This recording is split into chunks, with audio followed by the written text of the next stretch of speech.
All right, sports fans, how's everybody out there doing? William Martin coming at you one more time here on YouTube with another edition of the 300 Pounds of Sports Knowledge podcast.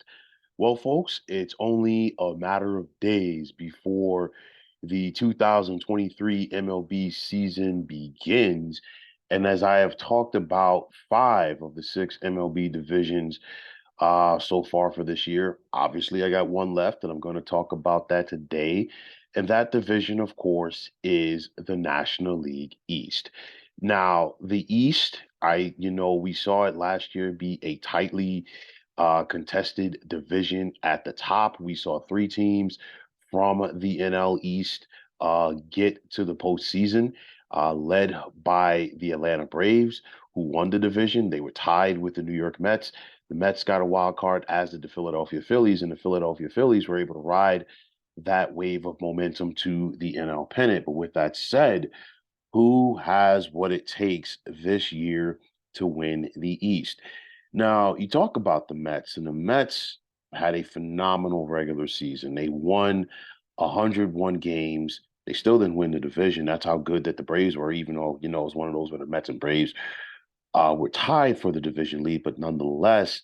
But with that said, the expectations for the Mets have changed, and for good reason. I mean, this franchise has an owner now in Steve Cohen that's not afraid to spend money, and not only spending the money, but he also wants to go out there and get the results. And you look at the Mets this offseason, they really hard, they were hard line. They flirted with bringing in Carlos Correa. It looked like it was going to happen until it did not, due to the fact that the Mets refused to pass him on on his physical, and of course he went back to the Twins. And then on top of that, the Mets bid farewell to starting pitcher Jacob DeGrom. And Met fans will probably tell you that DeGrom should have been a lifer in Flushing, but it just came down to years, not the money that he was offered from the Texas Rangers. But even with that said, the Mets were very busy this offseason. They went out there after DeGrom left. They brought in another veteran pitcher in Justin Verlander. They went out of the country to bring in Cody Senga from Japan. They also re-signed Brandon Nimmo, and then they re-signed relief pitcher Edwin Diaz. And of course, I'm going to touch on that in a moment. But the Mets had one of the better pitching staffs in the National League a year ago, and it should be a strength for them. You think about Verlander, and the first thing that people are going to do, they're going to look at his age. But Justin Verlander is still a guy that knows how to get it done, and he knows how to pitch. And guys like him and Max Scherzer, in my opinion, they're at the tail end of the guys that came into MLB when pitchers were still allowed to pitch. And old school fans will know what I'm talking about. And because of that, Verlander knows how to really take care of his body. Verlander knows how to prepare every fifth day. Verlander is a horse on that mound. And I think because of that, he's definitely going to benefit once again from being alongside his former teammate with the Detroit Tigers and Max Scherzer. Now, in regards to Cody Senga, you hear about the ghost pitch, but I think he has a huge upside for the Mets this year because nobody in MLB knows what he can do. And because of that, advantage pitcher. And I think he has an opportunity to go out there and ball out on the mound this year and possibly, put himself in Cy Young, uh, you know, award, possibilities. Max Scherzer, he was oft injured last year. And I think part of that, in my opinion, was due to the fact that Scherzer really did not have a spring training. And I say that because last year, Scherzer was one of the folks that was front and center when MLB and the Players Association was trying to negotiate and work things out during the lockout. So I think he was kind of rushed. And, Scherzer, again, he falls into that line with Verlander. Professional pitchers, they know how to get it done. And I think he will have an even better season this time around for the Mets, in my opinion. The Jose Quintana injury in the rotation will definitely hurt. You also still have Carlos Carrasco, But, Carlos Carrasco, it's kind of hit and miss. You never know what you're going to get from him on the mound. He's kind of a Jekyll and Hyde pitcher. So let's see how that works out. Edwin Diaz was expected to have a big time impact on the Mets once again this season. He had 32 saves last year. He posted a 1.31 ERA, and he was lights out in the ninth inning. And then, of course, we saw him several weeks ago get injured with that injury in the World Baseball Classic that prematurely ended his season before it even began. So it's going to be interesting to see how the Mets fare without him. The silver lining in this dark cloud for me, if you're the Mets, is this injury happened in spring training. Well, technically spring training, but I'll say this. If you're the Mets, you have an opportunity to kind of get a feel from your bullpen as far as who's going to be that guy. Maybe it's a bullpen by committee. You have a David Robertson back there, a guy who you signed this offseason, who has uh, experience previously as a closer. Do you shift him into that role? Do you go to bullpen by committee? You also have an opportunity to, shop and go out there and see, who's possibly available throughout the year. So I'm just saying, from the standpoint that it happened now, if you're the Mets, you have an opportunity to play around with this and see how you can go about, solving your ninth inning questions throughout the year. Now, as far as this Mets lineup goes, you got Pete Alonso in the middle, and Big Pete is a guy. He's going to be an MVP candidate. I really feel he's a guy that can hit about 270, 275, but most importantly, like a typical power hitter, he has that ability to get hot for a couple of weeks and really put a lineup on his back. So we got to wait and see how things work out for him. Francisco Lindor is definitely etched in there at second base.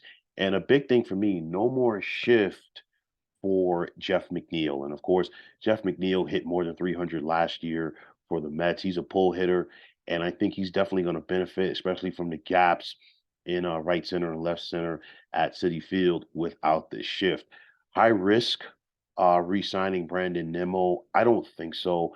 Nimmo's a Mets guy, and I say that from the standpoint they drafted him, they brought him up in their system, and it's one of those. Are people going to say, maybe the Mets overpaid for Nimmo? Yeah, but it's one of those where if you let Nimmo go, what options do you have out there in the outfield?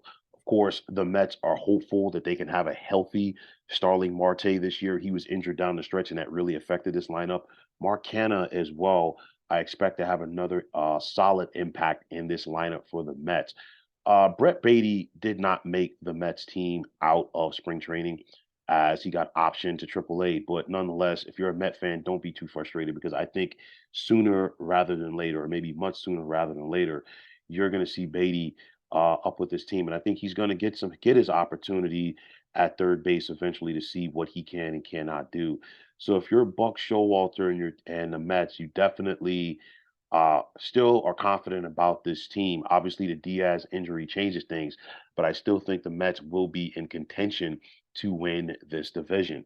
Now, the Atlanta Braves are coming off of a 101 win regular season last year, just like the Mets, but the Braves didn't get the postseason results that they were expecting. Now, Atlanta was looking to repeat as World Series champions. They ran into a red hot Philadelphia Phillies team in the NLDS who showed Atlanta the door in 4 games.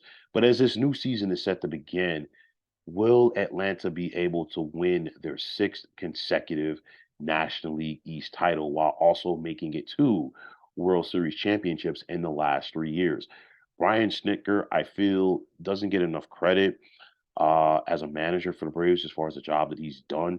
And he has, once again, a very formidable team.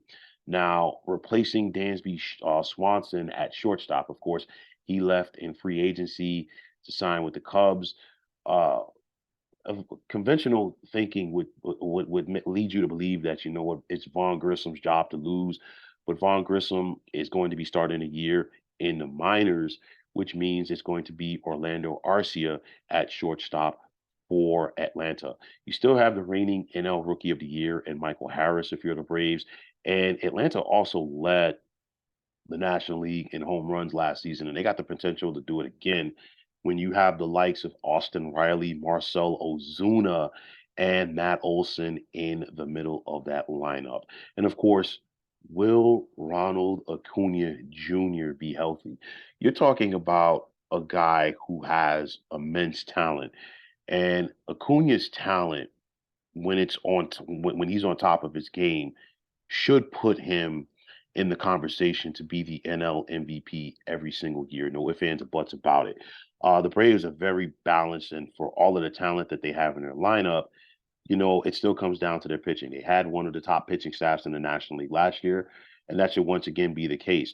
Now, Kyle Wright is going to begin this year on the DL with the shoulder injury, but you still got Max Fried, and you also have Spencer Strider, who had a strong rookie campaign. And of course, he's looking to avoid that dreaded sophomore slump. Now, the East will be tough. Make no mistake about it, but the Braves will just like the Mets will be in the mix to win this division. Now, after being an up and down team for the majority of 2022, the Philadelphia Phillies got hot coming down the stretch of the regular season, and they were able to ride that wave of momentum to winning the NL pennant. Now, the Phillies were up 2 games to 1 in the World Series over the Houston Astros before things fell apart, and they could not overcome the pitching of the Astros in the Fall Classic as Houston limited them to just 3 runs over the final 3 games of the series. Now, the Phillies do know that coming into the season that there's going to be targets on their backs. And of course, because they are the defending NL champs. And with that said, will they be up for the challenge? Now, Philadelphia had one of the top offenses in the National League a season ago, and the rich did get richer this offseason. You bring shortstop Trey Turner back to the National League East. And of course, after Turner tormented the Phillies for so many years as a member of the Washington Nationals before he was traded to the Los Angeles Dodgers, the Phillies wanted to get him back in the division, but most importantly, they wanted him to be with them. And he got the big deal. He got 11 years for $300 million. But what Turner gives this Philadelphia team is a proven leadoff hitter as far as being a guy who can hit for average, and he can also, of course, get on base, but most importantly, steal bases. And Turner's ability to steal bases is definitely going to make things a little bit easier for the big bats in this Philadelphia lineup behind him. But all of those big bats for Philadelphia aren't going to be available all season long. And in some cases, they're not going to be available at all. Bryce Harper had the elbow surgery. It's expected to keep him out to around the All Star break. And then when Harper comes back, how long is it going to take him to get into a rhythm? Recently, Reese Hoskins suffered the ACL injury, and that's expected to shelf him for the entire year. Those are two big blows for Philadelphia right there. You still got Kyle Schwarber, okay, make no mistake about it. And you got JT Realmuto, but it's going to be interesting to see how Philadelphia gets along without having Hoskins and Harper in that lineup. Now, Philadelphia's pitching staff, their team ERA was ninth in the National League last season.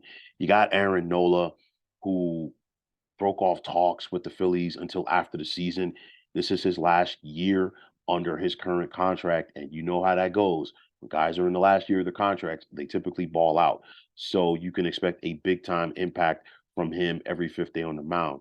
You got Zach Wheeler, who is a consistently good pitcher for Philadelphia. And then we saw the Phillies go out there and get Taijuan Walker, gave him 4 years for $72 million. And of course, Walker was a part of that Mets rotation last year. And you just have to ask yourself, was that Walker figuring it out at the right time because it's a contract year? Or was he simply just turning the corner? Or was it just, a mirage? We got to wait and see as far as that goes.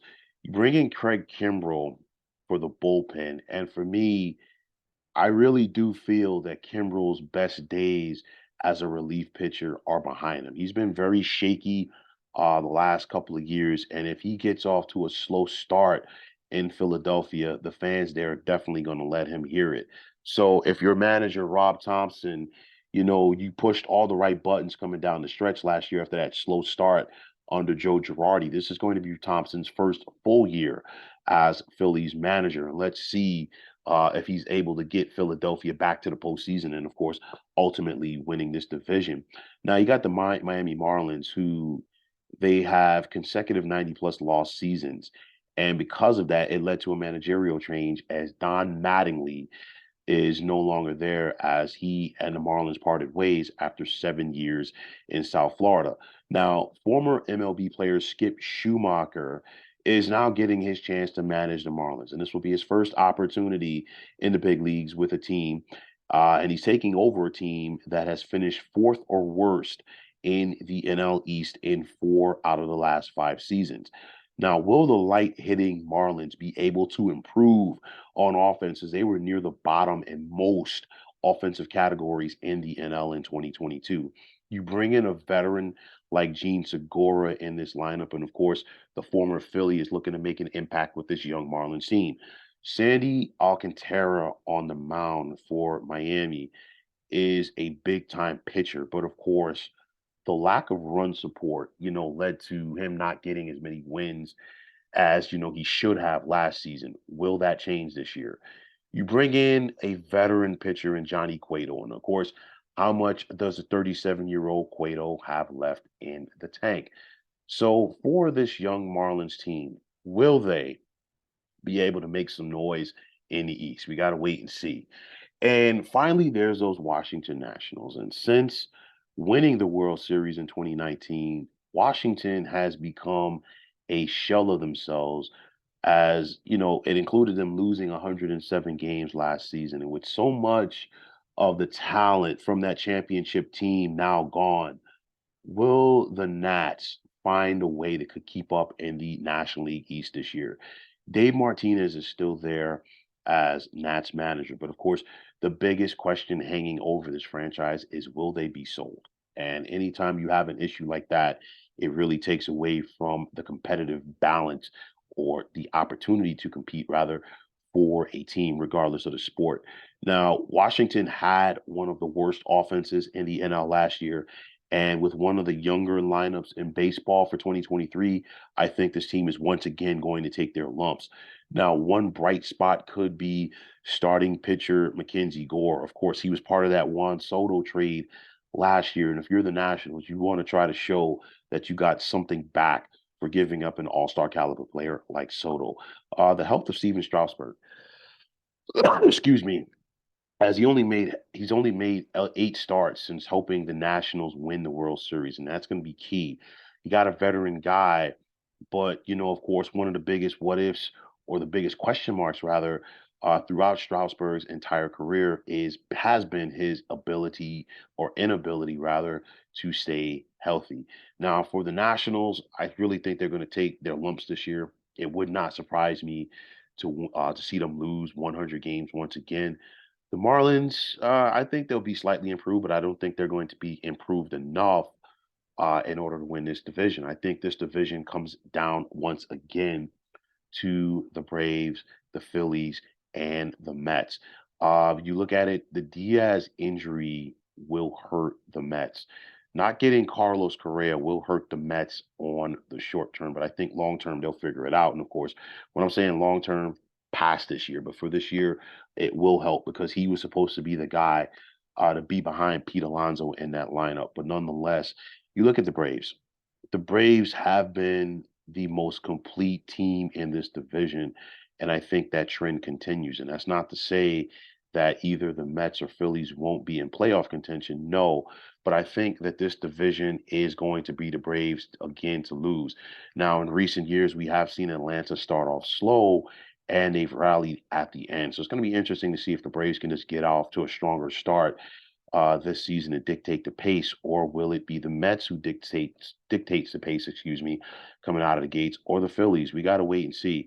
I want to see if there's going to be a World Series hangover from the Philadelphia Phillies too. It's a lot of question marks heading into this season in this division, but I think it's going to be a tightly contested battle at the top throughout the season between Atlanta, New York, and Philadelphia. But when it's all said and done, I am going to give the edge to the Braves to win the East.